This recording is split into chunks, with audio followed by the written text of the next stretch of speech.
Hi friends, welcome to Jo's kitchen. நீங்கள் இன்னும் நம்ம ஜோஸ் கிச்சன் சேனலை சப்ஸ்கிரைப் பண்ணலையா? சட்டுன்னு சப்ஸ்கிரைப் பண்ணிவிட்டு லைக் பட்டனையும் ஹை பட்டனையும் தட்டி விட்டுட்டு வாங்க வீடியோக்குள்ளார போகலாம். குறிப்பாக 60 வயசு கடந்த பலருக்கும் ஒவ்வொரு காலையுமே ஒரு போராட்டமாக தான் இருக்குது. படுக்கையிலிருந்து எழுந்திருக்கிறப்ப மூட்டுகளில் ஒரு இறுக்கம், ஒரு மாதிரி வலி, நடக்க ஆரம்பிக்கிறப்ப ஒரு அசௌகரியம். இந்த உணர்வு உங்களுக்கு பரிச்சயமான ஒன்றா இருக்கலாம். இது ஏதோ ஒரு சின்ன வலியாக தான் ஆரம்பிக்கும். ஆனால் போக போக நம்மளால் முன்ன மாதிரி சுலபமாக நடக்க முடியாது. கீழே உட்கார்ந்து எழுந்திருக்கிறது கூட ஒரு பெரிய வேலையாக மாறிடும். சொல்லப்போனால் நம்மளோட அன்றாட சுதந்திரத்தையே இது கொஞ்சம் கொஞ்சமாக பறிச்சிடும். சரி, இந்த வழியை நம்ம ஜெயிக்கணும்னா முதல்ல அதுக்கு உண்மையான காரணம் என்ன அப்படின்னு புரிஞ்சுக்கணும் இல்லையா? இதை பற்றி தெரிஞ்சுக்கிறதுக்கு வீடியோவை ஸ்கிப் பண்ணாமல் பாருங்கள் ஃப்ரெண்ட்ஸ். நம்ம மூட்டுகளுக்குள்ள உண்மையில் என்னதான் நடக்குது வாங்க கொஞ்சம் ஆழமாக பார்க்கலாம். இதுக்கு மிக முக்கியமான காரணம் கார்டிலேஜ் தேய்மானம் தான். அதாவது நம்ம எலும்புகளுக்கு நடுவில் ஒரு ஷாக் அப்சர்பர் மாதிரி இருக்கிற ஒரு மென்மையான திசு இருக்குல்ல, அது தேஞ்சு போகிறது தான். இந்த பாதுகாப்பு அடுக்கு குறைய குறைய எலும்புகள் நேரடியாக ஒன்றோட ஒன்று உரச ஆரம்பிக்கும்.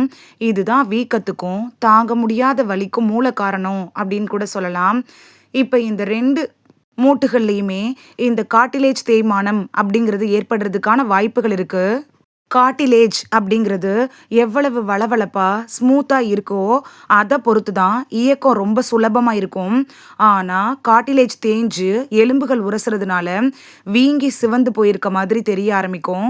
இந்த உராய்வு தான் நம்ம உணர்ற அந்த வலி. இந்த உராய்வையும் வீக்கத்தையும் குறைக்கிறதுக்கு தான் நிறைய பேர் ஒமேகா 3 சத்துக்காக மீன் எண்ணெய், அதாவது ஃபிஷ் ஆயில் மாத்திரைகளை எடுக்க ஆரம்பிக்கிறாங்க. இது ஒரு பொதுவான தீர்வாக பார்க்கப்படுது. மீன் எண்ணெய் அப்படிங்கிறது நிச்சயம் பலன் கொடுக்கும். ஆனால் அது மட்டும்தான் ஒரே வழியா அப்படின்னு கேட்டிங்கன்னா, அதுவும் சைவம் சாப்பிட்றவங்களுக்கு என்ன மாற்று? இதை விட ஒரு சிறந்த இயற்கையான நம்ம வீட்டிலேயே கிடைக்கக்கூடிய ஒரு தீர்வு இருந்தால் எப்படி இருக்கும்? கண்டிப்பாக இருக்குது. இயற்கையிலேயே ஒரு சக்தி வாய்ந்த தீர்வு இருக்கு. நம்மள பலரும் கவனிக்காத ஒரு சின்ன ரகசியம். அதை தான் நம்ம இப்போ பார்க்க போகிறோம். ஆமாங்க, மீன் எண்ணெய் மட்டும் தீர்வு கிடையாது. அதுக்கு பதிலாக நம்ம வீட்டு சமையலறையில் கிடக்கிற ஒரு சின்ன ஆனால் ரொம்ப சக்தி வாய்ந்த ஒரு விதை இருக்குது. அதுதான் ஆளி விதை. பார்க்கறதுக்கு சின்னதாக இருந்தாலும் இதுக்குள்ள ஆல்ஃபா லினோலிக் அமிலம் அப்படிங்கிறது இருக்குது. சுருக்கமாக ஏ அப்படின்னு சொல்லலாம். இந்த மாதிரியான ஒரு சக்தி வாய்ந்த ஒமேகா 3 வகை இருக்கு. இது மீன் எண்ணெயில் இருக்கிற ஒமேகா 3யை விட ஒரு படி மேலானது தான் அப்படின்னு சொல்லலாம். இதுதான் நம்மளோட மூட்டு வலி பிரச்சனைக்கு ஒரு அருமையான இயற்கையான தீர்வாக இருக்க போது. சரி, இப்போ ஆளி விதை நம்ம உடம்புக்குள்ளார போய் அப்படி என்ன மேஜிக் பண்ணுது? இது செய்கிற 3 முக்கியமான வேலைகளை பற்றி இப்போ நம்ம பார்க்கலாமா? இந்த ஆளி விதை இருக்குல்ல, அது செய்கிற முக்கியமான 3 வேலைகள் இதுதான். முதல்ல மூட்டுகளில் இருக்க வீக்கத்தை குறைக்குது. இரண்டாவது என்ன பண்ணுதுன்னா, மூட்டுகளில் ஒரு கிரீஸ் மாதிரி செயல்பட்டு அதோட இயக்கத்தை சுலபமாக்குது. கடைசியாக என்னன்னா, எலும்புகளை பலப்படுத்துது. இது 3 எப்படி நடக்குது அப்படின்னு ஒன்று ஒன்றா விரிவாக பார்க்கலாமா? முதல்ல வீக்கம். அதாவது மூட்டு வலியோட பெரிய வில்லனே இந்த வீக்கம் தான். இதை சரி பண்ணாமல் வலியை குறைக்கவே முடியாது.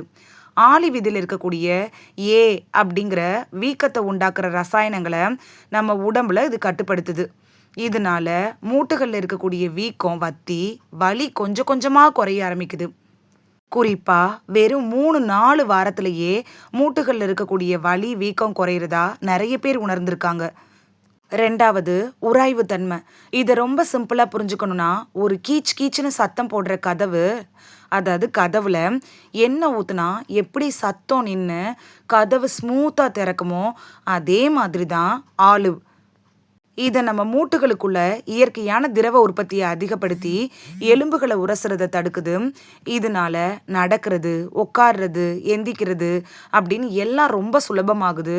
மூணாவது, எலும்புகளோட பலம். மூட்டு வலிங்கிறது வெறும் குருத்தெலும்பு பிரச்சனை மட்டும் இல்லை, எலும்புகளும் காலப்போக்கில் பலவீனமாயிரும். ஆனால் ஆளி விதையில் கால்சியம், மெக்னீஷியம், பாஸ்பரஸ்னு எலும்புகளோட கட்டமைப்புக்கு தேவையான 3 முக்கியமான தாதுக்கள் இருக்கு. இது நம்மளோட எலும்புகளோட அடர்த்தியை அதிகப்படுத்தி எலும்புகளை ஒரு கான்கிரீட் மாதிரி வலுவாக்குது. சரி, இவ்வளவு நன்மைகள் இருக்கு. ஆனா இதோட முழு பலனையும் நம்ம அடையணும்னா அதை எப்படி சரியா சாப்பிடணும்னு தெரிஞ்சுக்கிறது ரொம்ப ரொம்ப முக்கியம். வாங்க அந்த முறையை இப்ப பார்க்கலாம். 2 சிம்பிளான ஸ்டெப் தாங்க. முதல்ல ஆளி விதைகளை ஒரு பாத்திரத்தில் போட்டு லேசாக வறுத்துக்கணும். 2வது அது மிக்சியில் போட்டு நல்லா பொடியாக அரைச்சிக்கணும். இதில் இந்த 2வது ஸ்டெப் தான் ரொம்ப முக்கியம். ஏன்னா விதைகளை முழுசாக சாப்பிட்டா அது நம்ம உடம்புல ஜீரணம் ஆகாமல் அப்படியே வெளியேறிடும். அதோட சத்துக்கள் நமக்கு கிடைக்காம போகிறதுக்கான வாய்ப்புகள் அதிகம். பொடி செய்கிறப்ப அதில் இருக்கிற அந்த சத்துக்கள் இருக்குல்ல, அது உடம்புக்குள்ளார போக ஆரம்பிக்கும். அளவும் ரொம்ப முக்கியம். ஒரு நாளைக்கு 1லேருந்து 2 டீஸ்பூன் மட்டும் எடுத்துக்கிட்டா போதுமானது. அதுக்கு மேலே எடுக்கணுங்கிற அவசியம் இல்லை. இங்கே தான் நிறைய பேர் தப்பு பண்ணுறாங்க. ஒன்று, விதைகளை பச்சையாக அப்படியே சாப்பிட்றது, அதனால எந்த பிரயோஜனமும் இல்லை. 2வது, அளவுக்கு அதிகமாக எடுத்துக்கிறது, அது தேவையில்லாத பக்க விளைவுகளை உண்டாக்கலாம். 3வது, மிக முக்கியமான தவறில் ஒன்று, 2 நாள் சாப்பிட்டுட்டு இது வலிக்கிற மாதிரி தான் இருக்கே, சரியாகிற மாதிரி தெரியலையே, பலன் தராது போல அப்படின்னு செய்கிறது தான். விடாமுயற்சி தான் இதில் முக்கியமான விஷயம். தினமும் தொடர்ந்து எடுத்துக்கிட்டாதான் அதோட முழு பலனையும் நம்ம மூட்டுகளில் பார்க்க முடியும். வெளியிலேருந்து பார்க்கறதுக்கு இது ஒரு சாதாரண சின்ன விதை மாதிரி தெரியலாம். ஆனால் இதை சரியாக தொடர்ச்சியாக பயன்படுத்தினா வலி இல்லாத சுதந்திரமான ஒரு வாழ்க்கையை நோக்கி இது ஒரு பெரிய மாற்றத்தை கொண்டு வர முடியும். ஒன்று மட்டும் நல்லா ஞாபகம் வச்சுக்கோங்க, இது ஏதோ வலி வந்த உடனே போடுற ஒரு மாத்திரை கிடையாது. இது ஒரு நீண்ட கால தீர்வு. உங்கள் ஆரோக்கியத்துக்காக நீங்களே உருவாக்குற ஒரு நல்ல பழக்கம் இது. சுருக்கமாக சொல்லணும்னா, இந்த ஒரு சின்ன விதை பல வேலைகளை செய்யுது. வலியை குறைக்குது, மூட்டுகளோட இயக்கத்தை சுலபமாக்குது, எலும்புகளுக்கு பலம் கொடுக்குது. நம்மளோட ஆரோக்கியத்துக்கு நம்ம செய்கிற ஒரு சின்ன ஆனால் ரொம்ப சக்தி வாய்ந்த ஒரு முதலீடு தான் இந்த ஆளி விதைங்க. இப்போ உங்களுக்கு ஒரு கேள்வி. வலியோட வாழ்றது ஒரு பக்கம், ஆரோக்கியமான சுறுசுறுப்பான வாழ்க்கை இன்னொரு பக்கம். இந்த சின்ன மாற்றத்தை செஞ்சு ஆரோக்கியத்தை தேர்ந்தெடுக்க போறீங்களா, இல்லை வலி இன்னும் அதிகமாகிற வரைக்கும் காத்திருக்க போகிறீங்களா? முடிவு உங்கள் கையில் தான் இருக்குங்க. இந்த வீடியோவில் மீன் எண்ணெயை விட பல மடங்கு சக்தி வாய்ந்த ஒரு விதையை சாப்பிட்டு எப்படி மூட்டு வலியை ஓட ஓட விரட்டலாம் அப்படிங்கிறத பற்றி தான் பார்த்தோம். இது உங்களுக்கு ரொம்ப யூஸ்ஃபுல்லாக இருந்திருக்கும் அப்படின்னு நம்புகிறேன். இந்த வீடியோ உங்களுக்கு பிடிச்சிருந்துச்சுன்னா லைக் பட்டனையும் ஹை பட்டனையும் தட்டி விடுங்க. இது உங்கள் ஃப்ரெண்ட்ஸுக்கு பயன்படணும் அப்படின்னு நினச்சிங்கன்னா ஷேர் பண்ணி விடுங்க. நிறைய பேர் சப்ஸ்கிரைப் பண்ணாமல் பார்க்குறீங்க ஃப்ரெண்ட்ஸ். நீங்களும் சப்ஸ்கிரைப் பண்ணிவிட்டு பார்த்தா நமக்கு பவர் கிடைக்கும். நீங்கள் சப்ஸ்கிரைப் பண்ணிவிட்டு பார்க்குறது இது மாதிரியான வீடியோக்கள் தொடர்ந்து போடுறதுக்கு எங்களை மோட்டிவேட் செய்கிற விதமாக அமையும் ஃப்ரெண்ட்ஸ். சப்ஸ்கிரைப் பண்ணுறதோட மட்டும் இல்லாமல் பக்கத்தில் இருக்க பெல் ஐக்கானை கிளிக் பண்ணி ஆளுங்கிற ஆப்ஷனை கிளிக் பண்ணி வச்சிட்டிங்கன்னா நாங்கள் வீடியோ போட்ட உடனே நோட்டிஃபிகேஷன் உங்கள் செல்ஃபோனை வந்தடையும். நாளைக்கு வேறொரு ஆரோக்கியமான பதிவில் சந்திக்கலாம். தேங்க்யூ, பாய்.